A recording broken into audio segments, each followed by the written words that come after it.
Bismillahirrahmanirrahim. Assalamualaikum warahmatullahi wabarakatuh. Kembali lagi bersama saya Imrudi Haitami. Di video ini kita akan melanjutkan materi mengenai statistika, lebih tepatnya tentang rata-rata. Tapi di video ini kita khususkan untuk data tunggal. Baik, jika kita mempunyai sekumpulan data, maka untuk mendapatkan gambaran yang lebih jelas tentang data tersebut dapat dilihat dari ukuran-ukuran yang merupakan wakil kumpulan tersebut. Terdapat 3 ukuran yang biasa digunakan untuk menggambarkan sekumpulan data, yaitu ukuran pemusatan data, ukuran letak data, dan ukuran penyebaran data. Kita akan bahas ketiga ukuran ini. Tentu kita akan mulai dari ukuran pemusatan. Di mana ukuran pemusatan ini juga ada 3 macam yang akan kita pelajari. Yang pertama adalah rataan atau mean, lalu yang kedua adalah median atau nilai tengah, dan yang ketiga adalah modus, yaitu nilai yang paling sering muncul. Ketiga nilai statistik ini bisa memberikan gambaran tentang pemusatan nilai-nilai dari suatu kumpulan data yang telah diamati. Kita bahas dari mean, yaitu rata-rata atau rataan hitung. Definisinya, rataan dari suatu kumpulan data adalah perbandingan jumlah semua nilai datum dengan banyaknya datum. Sehingga bisa kita tulis seperti ini, rataan atau mean sama dengan jumlah datum dibagi banyaknya datum. Lalu bisa kita singkat, untuk rataan atau mean ini lambangnya adalah X bar, seperti ini ya. Dan jumlah datum kita singkat menjadi JD, banyaknya datum kita singkat jadi BD. Jadi X bar sama dengan JD per BD. Rumus ini yang akan sering kita gunakan nantinya untuk menjawab soal-soal. Lalu rumus berikutnya, X bar sama dengan X1 ditambah X2 ditambah X3 ditambah titik-titik ditambah Xn per N. Nah, selain menggunakan rumus ini, kita juga bisa menggunakan rumus yang ini. Sebetulnya rumusnya ini sama. Baik rumus ini ataupun yang ini maksudnya sama. Hanya beda cara penulisan saja. Jadi teman-teman jangan bingung di saat menemukan rumusnya beda-beda bentuknya gitu ya. Termasuk bentuk seperti ini. X bar sama dengan 1 per N dikali sigma I sama dengan 1 sampai N dari XI. Nah ini juga sama. Penulisan seperti ini pun sama. Dimana sigma ini adalah jumlahnya ya. Jumlah dari XI. XI-nya ya ini bisa X1, X2 gitu kan. Ditambah XN. Kemudian dikalikan dengan 1 per N sehingga menjadi bentuk seperti ini juga. Jadi kesimpulannya, keempat rumus ini adalah rumus yang sama, hanya beda bentuk.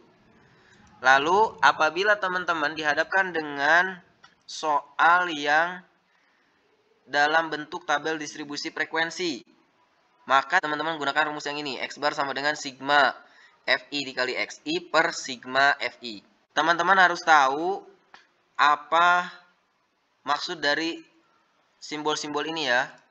Dimana yang X bar ini dibacanya X bar seperti ini ya. Ini merupakan rata-rata. Kemudian N ini adalah banyaknya data yang diamati. Lalu XI ini adalah nilai datum ke I. Dengan I-nya bisa 1, 2, 3 tergantung ada berapa banyak datanya. Dan Fi itu adalah frekuensi datum ke I. Ya, sama I-nya 1, 2, 3 dan seterusnya sampai N. Tergantung soal. Nah, ini untuk contoh 1.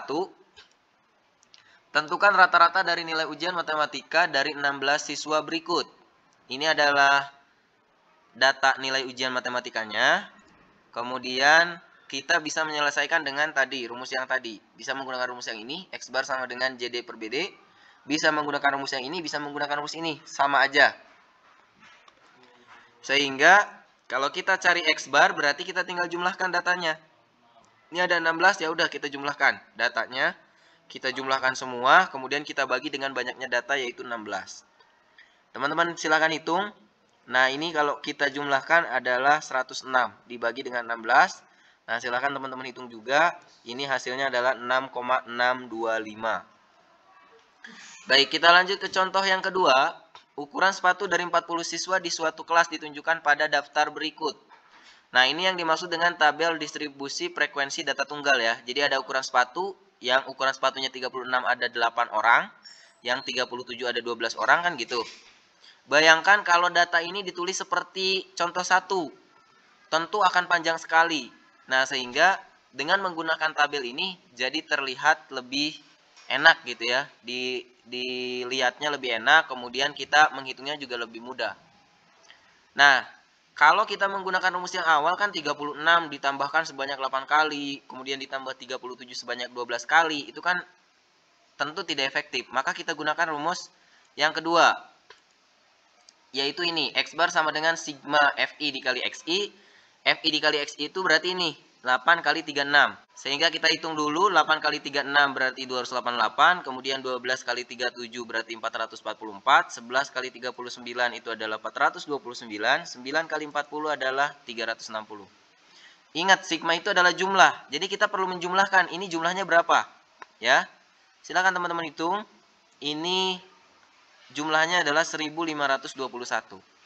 Sigma Fi ini adalah jumlah frekuensi, berarti yang ini nih. Ini juga sama jumlahkan, ini adalah 40. Sehingga X bar adalah jumlah ini dibagi dengan jumlah ini. Kita tulis seperti ini. Ya, tinggal dihitung hasilnya adalah 38,025. Kita lanjut ke contoh 3. Diketahui rata-rata tinggi badan dari 12 pemain bola voli adalah 182 cm.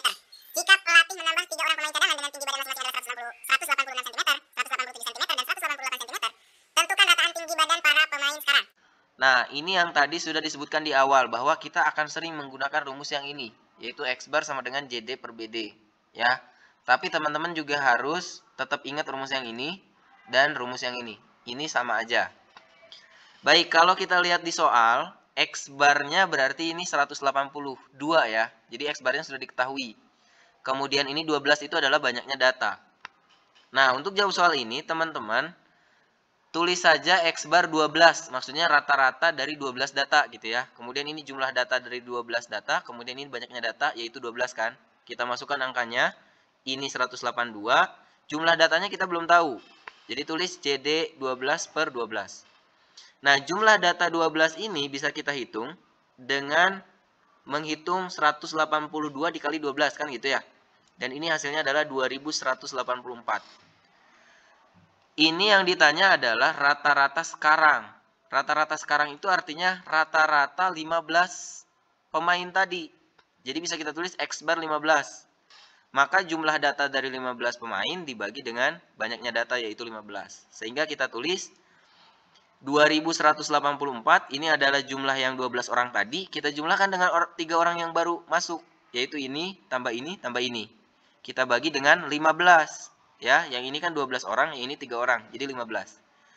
Tinggal dihitung saja, hasilnya 2745 dibagi 15, yaitu 183. Jadi rata-rata sekarang itu adalah 183. Kita lanjut ke contoh 4. Rata-rata nilai ujian matematika dari 30 siswa adalah 58. Jika nilai Sinta yang mengikuti ujian susulan karena sakit digabungkan dengan kelompok tadi, maka nilai rata-rata sekarang menjadi 59,05.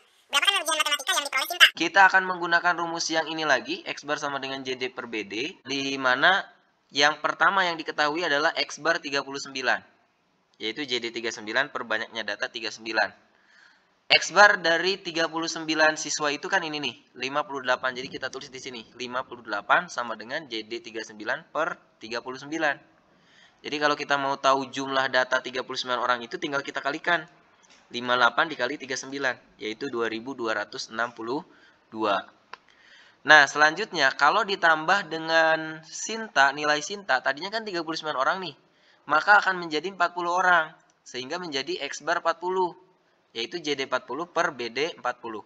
X bar 40-nya kan sudah diketahui di soal. 59,05. Jadi kita tulis di sini. 59,05. Kemudian jumlah data 40 orang ini berarti ini kan 2262 ditambah NS. NS maksudnya nilai Sinta ya. Ditambah nilai Sinta. Kita kan diminta mencari nilai Sinta ini. Kemudian dibagi dengan 40. Yaitu banyaknya siswa yang sudah ditambahkan dengan Sinta. Nah, ini bisa kita tulis 2262 ditambah NS sama dengan ini bisa kita kalikan. 59,05 dikali 40. Sehingga kalau kita kalikan menjadi 2362. Nah, karena yang ditanya NS berarti yang ini kita pindahkan ke ruas kanan. Sehingga menjadi 2362 dikurang 2262. Dan hasilnya adalah 100. Berarti nilai Sinta itu adalah 100. Kita lanjut ke contoh terakhir. Contoh 5. Adi telah mengikuti 4 kali ulangan matematika dengan nilai 56, 60, 80, dan 85.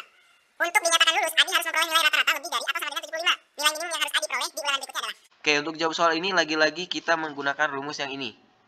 Ya. Jadi X bar 5 sama dengan JD5 per BD5. Kenapa X bar 5? Karena ini kan datanya ada 4. Ulangan lanjutannya kalau kita tambahkan berarti kan jadi 5. Nah, di mana ulangan yang kelima ini rata-ratanya kan harus jadi 75, kan gitu. Sehingga X bar 5-nya adalah 75. Lalu jumlah datanya ini tinggal dijumlahkan 56 ditambah 60 tambah 80 tambah 85. Nah, ini yang kita cari kan, nilai yang berikutnya harus berapa gitu kan. Sehingga misalkan kita tulis ini X5 dibagi dengan 5, yaitu banyaknya data. Nah, ini bisa kita hitung 56 tambah 60 tambah 80 tambah 85, yaitu 281 ditambah X5 gitu ya. Ini bisa kita kalikan, 75 kali 5. Lalu X5 sama dengan 75 kali 5 itu adalah 375. Ini kita pindah berarti dikurang 281. Sehingga nilai minimal yang harus didapatkan oleh Adi adalah 94. Ya, kalau dia dapat nilai 94 maka rata-ratanya adalah 75. Gitu. Bisa ya? Oke. Untuk ngecek pemahaman teman-teman, silakan teman-teman coba latihan. Ini sudah saya siapkan 5 latihan soal. Ini soal yang pertama, ini soal yang kedua, kemudian ini soal ketiga, keempat, dan kelima. Silakan dicoba, dan mudah-mudahan video ini bermanfaat buat teman-teman. Jangan lupa support channel ini dengan cara subscribe, like, komen, juga share. Terima kasih. Assalamualaikum warahmatullahi wabarakatuh.